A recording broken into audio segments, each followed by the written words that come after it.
Bonjour à tous, c'est Pierre-Marie, French by Ear, Fransugo no Kikitori. Bienvenue dans un nouvel épisode de mon podcast niveau débutant. Aujourd'hui, c'est les timbrés de la baguette. Alors vous allez me dire, il est fou, ça fait 2 fois en une semaine qu'il nous parle de baguette, qu'est-ce qui se passe ?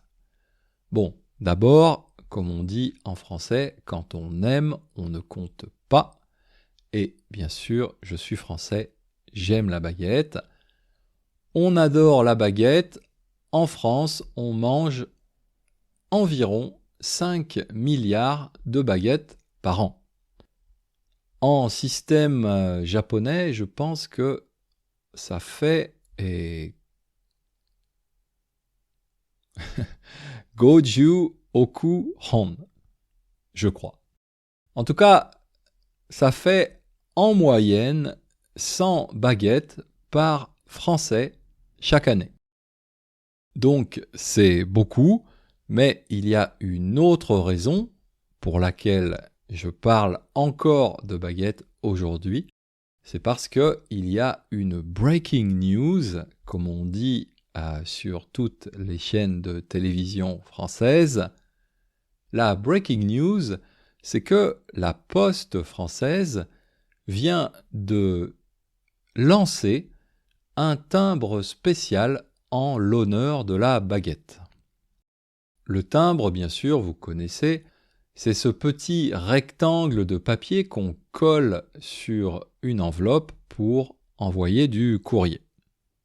Alors, c'était en fait plutôt avant, parce que maintenant, on n'utilise presque plus de timbre, et à la place, on met simplement un tampon.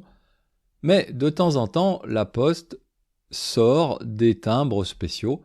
Et donc là, c'est le cas encore récemment avec ce timbre en l'honneur de la baguette.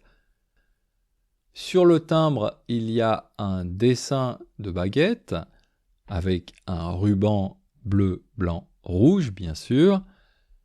Mais il y a aussi autre chose, c'est que ce timbre, ce n'est pas seulement l'image de la baguette, mais c'est aussi l'odeur de la baguette. Ça veut dire que si vous grattez, si vous frottez ce timbre avec le doigt, avec peut-être une petite pièce de monnaie, eh bien vous allez sentir l'odeur de la baguette qui vient d'être cuite. Alors comment ça marche exactement ? C'est un peu compliqué, mais l'imprimerie, la société qui imprime les timbres, arrive à mettre l'odeur de la baguette à l'intérieur de l'encre, pour faire une explication simple. Alors ce timbre, il coûte 1,96 €, donc c'est plus cher qu'une baguette, parce que une baguette, c'est quand même plutôt 1,20 €, 1,30 €. Ce timbre, il coûte donc 1,96 € et il sert pour envoyer des lettres à l'international.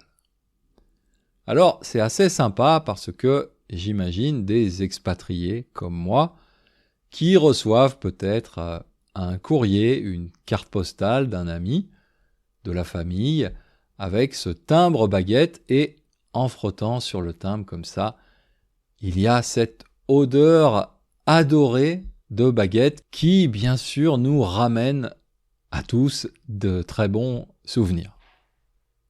Il faut dire que on est un peu tous timbrés de baguette. Alors, qu'est-ce que ça veut dire ici, timbré ? En fait, l'adjectif timbré, ça veut dire un petit peu fou. Ici, dans ce cas-là, dans un sens plutôt positif, on est tous un peu fous de baguette, on adore tous la baguette. Alors, j'ai appris en lisant un article, je crois que c'était un article du Figaro, que ce n'est pas la première fois qu'on arrive à faire un timbre avec une odeur particulière. Et donc, avant la baguette, il y a eu des timbres qui sentaient le café, la lavande, le chocolat et même le gazon. Le gazon, qu'est-ce que c'est ? Le gazon, c'est l'herbe en général assez courte, assez petite que l'on trouve dans les jardins. Chez les gens qui ont un petit jardin, il y a toujours un peu de gazon. Je ne comprends pas bien l'idée de faire un timbre qui sent le gazon. Je dois dire que la lavande ou le chocolat, bien sûr, et encore mieux la baguette, c'est quand même plus sympathique, mais il y a donc eu dans le passé ce timbre avec une odeur de gazon. Bon, comme je dis souvent, tous les goûts sont dans la nature. Alors, imaginons, on veut faire un timbre comme ça qui transmet une odeur particulière du Japon. Pour vous, qu'est-ce que ça serait ? Peut-être le matcha ? C'est pas très loin du gazon, finalement, le matcha. Bon, je plaisante, mais c'est vrai que j'aime beaucoup de choses du Japon, en particulier dans la cuisine, mais le matcha, quand même, pour moi, c'est toujours un peu difficile. Si je bois du matcha ou si je mange quelque chose au matcha, un dessert au matcha, j'ai toujours l'impression de manger un peu de gazon. Donc non, si c'est moi qui décide pour le timbre japonais, avec une odeur, je vais plutôt choisir une odeur d'agrumes, parce que ici au Japon, vraiment, il y a des agrumes fantastiques. Donc quand je dis agrumes, bien sûr, je pense par exemple au citron, au yuzu et à peut-être mon agrume préféré maintenant, le buntan, qui nous vient de la préfecture de Kochi à Shikoku. Voilà, c'est tout pour aujourd'hui. Pour ceux qui m'écoutent sur Spotify, je mettrai une petite question sur ce thème.